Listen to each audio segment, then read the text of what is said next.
Every day, millions of people wake up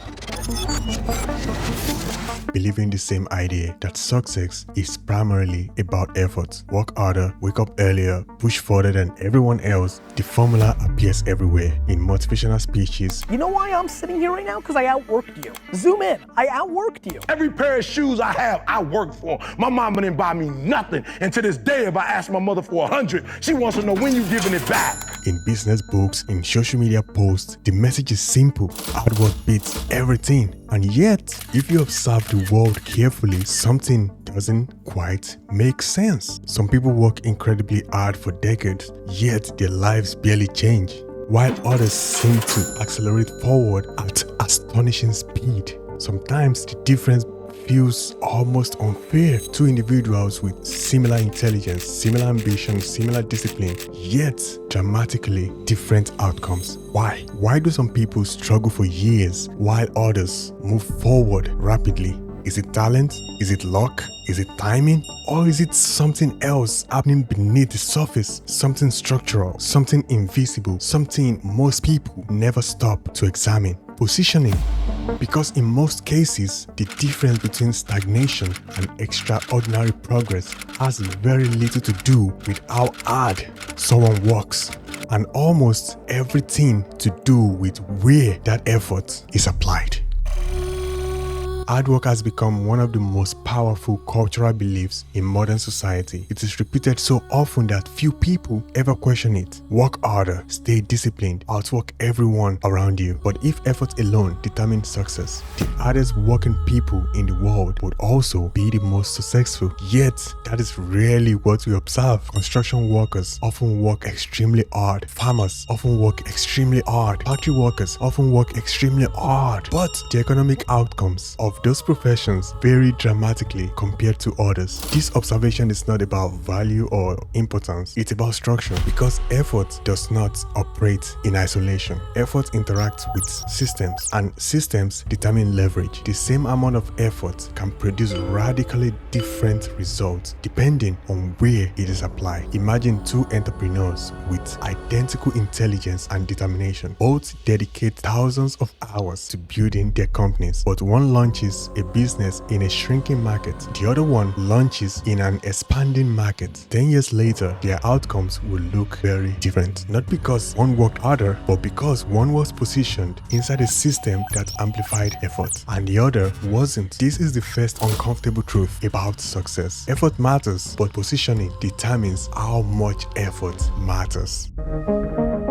Centuries before modern business strategies existed, military leaders were always thinking about positioning. One of the most famous strategists in history was Sun Tzu. In The Art of War, Sun Tzu wrote a statement that initially seemed impossible. Victorious warriors win first and then go to war. At first glance, that statement appears paradoxical. How can someone win before the battle even begins? The answer lies in preparation and positioning. Great generals rarely relied on brute force alone. Instead, they studied geography, they studied terrain, they studied weather patterns, they studied supply routes. They positioned their armies in ways that made victory far more likely before the battle began. An army trapped in a narrow valley was vulnerable. An army fighting uphill faced enormous disadvantage. An army without secure supply lines would eventually collapse, but an army positioned strategically could defeat stronger opponents. The battle was often decided before the first sword was drawn, and the same principle appears repeatedly throughout history, in warfare, in politics, in economics, because positioning determines advantage.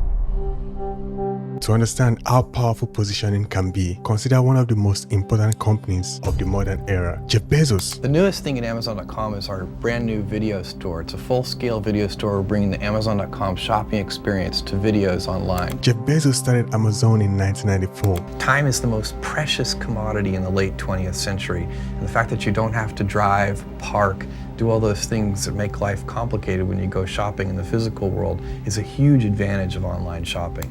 When Bezos started Amazon in 1994, the internet was still relatively new. Afford a better desk than that? It's a symbol of spending money on things that matter to customers and not spending money on things that don't. Many retailers viewed the internet simply as another sales channel, but Bezos approached the opportunity differently. That this is a critical category formation time.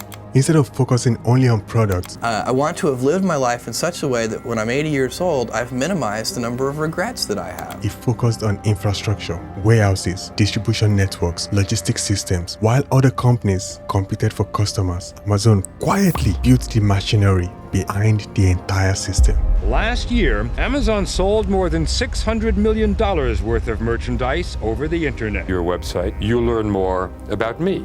Yes. What do you do with that information? That's the data that allows us to predict or try to predict what books and videos and music that you would like that you haven't discovered yet. This strategy did not produce instant results. In fact, for years, Amazon struggled financially. It's not just Barnes & Noble, but one of the Walmart things... is suing you? That's right. And You're surrounded by enemies. People want to get you. Establishment is big and powerful. Do you ever get scared? well, I tell people around here to wake up petrified and afraid every morning. Do you? I do. But Bezos understood something most competitors did not. Control the infrastructure and you influence the entire ecosystem. Today, Amazon's logistic network spans the globe. Australia, Japan, California. Millions of packages move through its system every day, but the advantage did not appear overnight. It emerged from a strategic decision made decades earlier. Amazon did not simply work harder than other retailers, it positioned itself differently. Another powerful example of positioning appears in the technology industry. Mark Zuckerberg launched Facebook in 2004. And now there's a new form of cyber matchmaking, college networking websites.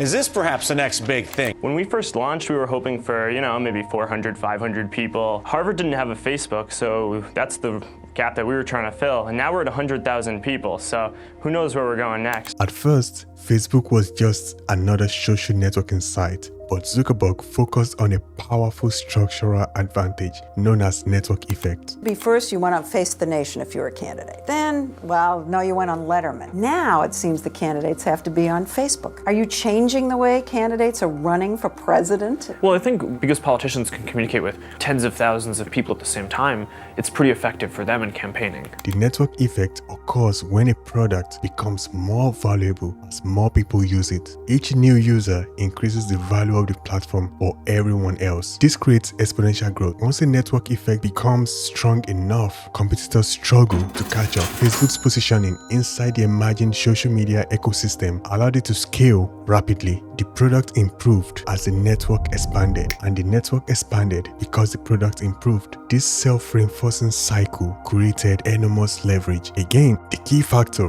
was not simply effort, it was positioning.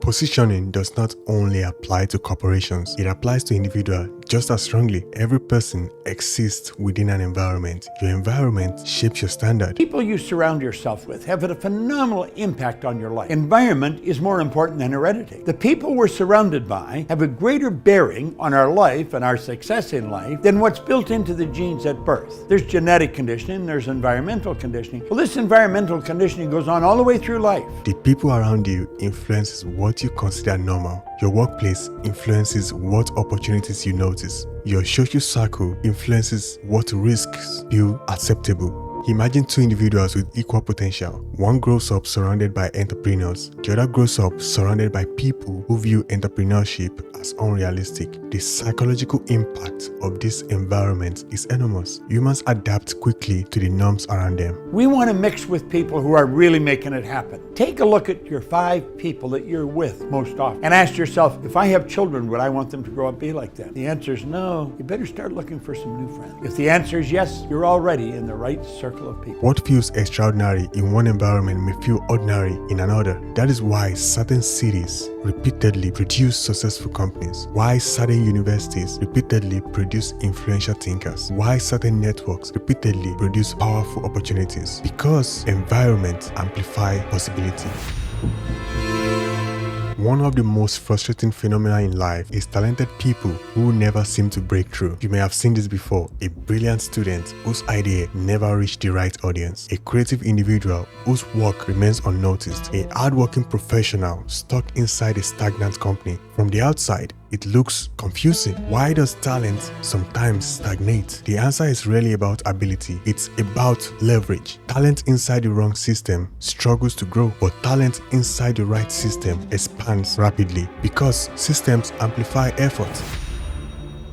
Once you begin to understand positioning, your perspective begins to change. You stop asking one question, how can I work harder? And you begin asking a more strategic one, where should I stand? Where are the systems that multiply effort? Where are the environments that accelerate learning? Where are the networks that generate opportunity? Because once positioning improves, effort compounds. The same actions begin producing larger outcomes. Momentum begins to build. Opportunities appear more frequently. Effort without positioning leads to exhaustion. Positioning without effort leads to wasted potential. But when both align, something powerful happens. Progress accelerates, opportunities multiply, and outcomes that once seemed distant begin to appear inevitable. Because success rarely begins with effort, it begins with position.